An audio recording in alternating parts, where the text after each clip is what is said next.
നാളെ മാറ്റാൻ ഇന്നൊരു തീരുമാനം മതി. ആദ്യപടി ഇവിടെ നിന്ന് തന്നെ തുടങ്ങാം. ഇനി യാത്ര തുടങ്ങാം നിങ്ങളുടെ സ്വപ്ന കരിയറിലേക്ക്. Chithra women's academy. Your first step to a successful career starts here. Chithra women's academy, SMP junction, Shoranur, opposite private bus stand, Pattambi. CPM ഭരണസമിതിയെ വിമർശിച്ച് സന്ദീപ് ജി വാര്യർ. ഒറ്റപ്പാലത്തെ വികസന മുരടിപ്പിന് കാരണം CPM എന്നും സന്ദീപ് ജി വാര്യർ. CPM ഭരണസമിതിയുടെ അഴിമതിയും കെടുകാര്യസ്ഥിതിയും മൂലം ഒറ്റപ്പാലം നരകതുല്യമായതായി KPCC വക്താവ് സന്ദീപ് ജി വാര്യർ. CPM സർക്കാരും ഭരണപക്ഷ MLAയും CPM ഭരണസമിതിയും ചേർന്നുകൊണ്ടാണ് ഒറ്റപ്പാലത്തെ ഈ അവസ്ഥയിലാക്കിയതെന്നും സന്ദീപ് ജി വാര്യർ ആരോപിച്ചു. മുഖച്ഛായ മാറ്റാൻ, നഷ്ടപ്പെട്ടു പോയ ആ 4 പതിറ്റാണ്ട് കാലത്തെ തിരിച്ചുപിടിക്കാൻ നമുക്ക് വീണ്ടും UDFന്റെ ഭരണത്തെ ഒറ്റപ്പാലത്ത് കൊണ്ടുവരേണ്ടതുണ്ട്. വികസനോന്മുഖമായ ഒരു ഭരണസമിതിയെ ഒറ്റപ്പാലത്ത് വീണ്ടും കൊണ്ടുവരേണ്ടതുണ്ട്. കാഴ്ചപ്പാടുള്ള ഒരു ഭരണസമിതിയെ വീണ്ടും ഒറ്റപ്പാലത്ത് കൊണ്ടുവരേണ്ടതുണ്ട്. തീർച്ചയായിട്ടും UDFന് മാത്രമേ, ഇന്ത്യൻ നാഷണൽ കോൺഗ്രസിന് മാത്രമേ ഒറ്റപ്പാലത്തെ മുന്നോട്ട് നയിക്കാൻ കഴിയൂ എന്നുള്ള കാര്യത്തിൽ ഒരു സംശയവും വേണ്ട.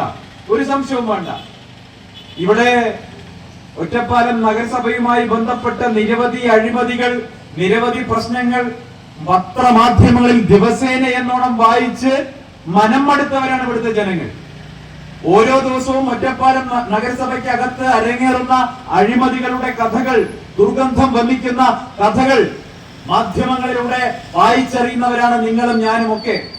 എനിക്ക് പലപ്പോഴും തോന്നിയിട്ടുണ്ട്, ഇത്രത്തോളം മികച്ച ഒരു സ്ഥലത്തെ, മികച്ച ഒരു മുനിസിപ്പാലിറ്റിയെ ഇങ്ങനെ ഭരിച്ചു മുടിക്കാൻ CPMനല്ലാതെ മറ്റൊരു പാർട്ടിക്ക് കഴിയില്ല.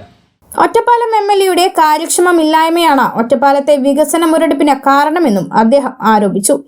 ഒറ്റപ്പാലം നഗരസഭയെ മണ്ണാർക്കാട് നഗരസഭയുമായി താരതമ്യം ചെയ്യാനും സന്ദീപ് വാര്യർ മറന്നില്ല. ദൗർഭാഗ്യവശാൽ അഴിമതിയും സ്വജനപക്ഷപാതവും കെടുകാര്യസ്ഥതയും നിറഞ്ഞ CPMന്റെ ഭരണസമിതി ഈ ഒറ്റപ്പാലം നഗരസഭയെ കഴിഞ്ഞ 9 വർഷക്കാലമായി ഭരിച്ചു മുടിച്ചിരിക്കുകയാണ്.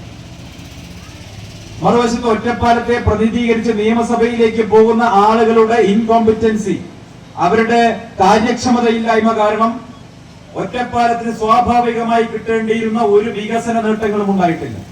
എനിക്ക് പലപ്പോഴും കേരളത്തിലെ മറ്റു പല നഗരങ്ങളിലൂടെ പോകുമ്പോഴും അസൂയ തോന്നാറുണ്ട്. അടിസ്ഥാന സൗകര്യ വികസനത്തിലൊക്കെ മറ്റു പല പട്ടണങ്ങളും, നമ്മുടെ മണ്ണാർക്കാട് പോലെ N. ഷംസുദ്ദീൻ MLA നേതൃത്വം കൊടുക്കുന്ന മണ്ണാർക്കാട് ടൗൺ, ഒരു 10 വർഷക്കാലം മുൻപ് നിങ്ങൾ മണ്ണാർക്കാട് ടൗണിൽ പോയാൽ കാണുന്ന കാഴ്ചകളല്ല ഇന്ന് അവിടെ പോയാൽ കാണാൻ സാധിക്കുക.